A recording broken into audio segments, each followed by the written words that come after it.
read at the time, please. All right, I want you to make sure you're listening. Your eyes are at the rocking chair. Cross, turn around.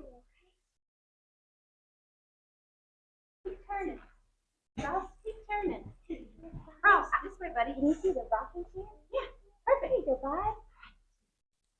Ready? Hi, everybody. My name is Justin. Excuse me. My name's Justin. I work at a bookstore called Little Shop of Stories. We're over in Decatur, which is not too far from here. And the thing that's special about Little Shop of Stories is it is a kids bookstore. Have you guys ever been to a bookstore before? A lot of you have. So you know how most bookstores you go to, most of the books are for grown-ups, and then there's a smaller section that's for kids, right? Well, our bookstore is the exact opposite. We are mostly books for kids of all ages, and then we do, have some books for adults, but mostly the books that we have are for kids y'all's age, kids younger than you, kids older than you. And so we get to do a lot of fun things, like we have story times, we have authors that come visit us. We do things like, so you're kicking off, what is it called? Readathon, where you read a lot of books and you're challenged to see how much you can read. We have a similar thing. We have a summer reading challenge, and we do all kinds of fun things throughout the year. I've been lucky enough to meet some of the authors of the books that you guys read. I was looking and seeing all the great books that you guys have. Have you guys ever heard of Magic Tree House? Yeah? Do you know who wrote those books? Mary Pope Osborne. She's been to our store. She has. How about, let's see, Dogman? Do you guys know Dogman? Yeah. Dave Pilkey? Dave Pilkey's been to our store. We have a drawing by Dave Pilkey above our register. Yeah. Yeah, question. I know the Magic Tree Houses. I know the doll. Doll people. Let's see, who's that by? I'm trying to remember. Is it Holly? No, I don't remember who that's by, but we definitely carry it. Any book that you might want, what we say is if it's in print and we don't have it on the shelves, we can get it for you. The great thing about a library is the books that libraries have, they get to have and to hold and share with the whole community. The great thing about a bookstore is that you can come in and you pay money to have a book of your very own. But the main reason I'm here, and I see some hands raised, but unfortunately I don't have a lot of time. Main reason I'm here is to do a story time. So I brought some books to read to you guys. Does that sound fun? All right. So I am going to start with a book called Hug Machine by Scott Campbell. You have that book? I love this book. One of the things that makes this book very special is I was doing a story time at our store for kids like y'all, and the author illustrator Scott Campbell came into the store while I was reading the book, and he saw me reading the book, and he saw the kids enjoying the book, and he just got this big warm smile on his face, and it was very special and wonderful. So I like to read this one a lot. Some of you know it. It's called Hug Machine by Scott Campbell. Whoa! Here I come! I am the Hug Machine! I am very good at hugging. I am the best at hugging. No one can resist my unbelievable hugging! You know why? I am the Hug Machine! My hugs calm people down. They cheer them up. They make them go completely nuts. I am the Hug Machine. I hug everything I see. I hug fire hydrants, and I hug benches, and I hug mailboxes. No one escapes the Hug Machine. My hugs make the biggest feel small. They make the smallest feel big. I hug soft things